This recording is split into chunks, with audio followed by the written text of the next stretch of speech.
everyone and welcome back to Hearts Paperbacks. I'm Marianna and I just finished reading The Highlander's Temporary Wife by L.S. Madigan and I just had to jump in and talk to you about it. Let's just say if you love a Highlander romance with that intense darkness and the tension of will they, won't they, then this is definitely a book you will die for.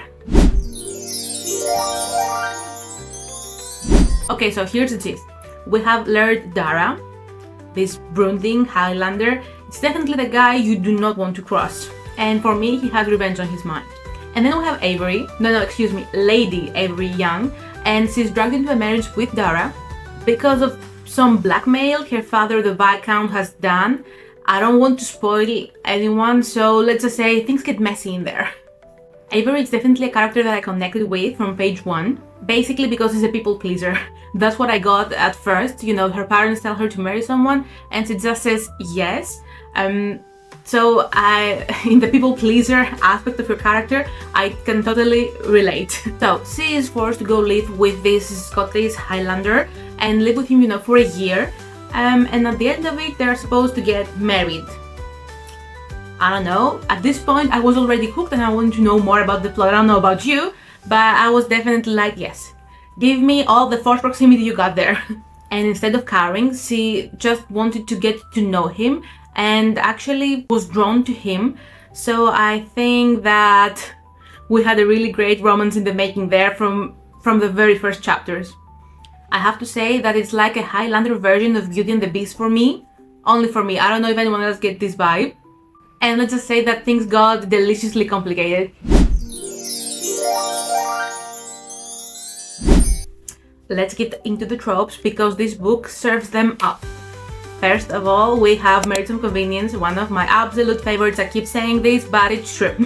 It's a classic and I'm here for it. Dara and Avery are supposed to get married and they're definitely forced together under circumstances that are beyond their powers, and the tension delivers 100%. And this tension leads to misunderstandings and smoldering looks across the room. I was there for it 100%. And then we have one of my personal favorites. Again, I know the list is endless, guys. I can't do anything about it. We have the Toucher and You Die. And let me just tell you, Dara has this in spades. The minute that Avery starts getting under his skin, we actually see there is a shift in him and he becomes so protective of her. I was there for it the whole time, and I really love that we got to see that even though things hadn't started getting, personal with them at the first chapters where, everything was just business for him, but it was there and it was apparent, and that was why I just kept reading. So even though we have a slow burn romance here, his protective side and that Toucher and You Die trope is definitely there. Because when he does start to show that side of him, Dara, it's game over.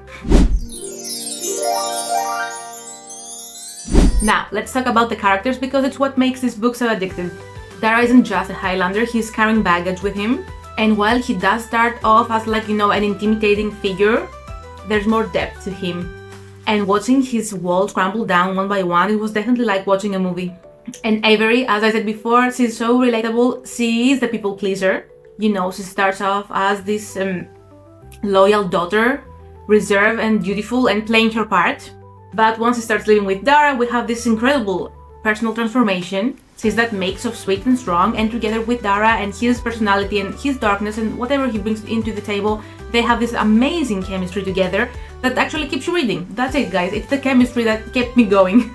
Think of the hating game. This is the level of banter we have, and think of the angst in Jane Eyre. That's what you got for the Highlander's Temporary Wife.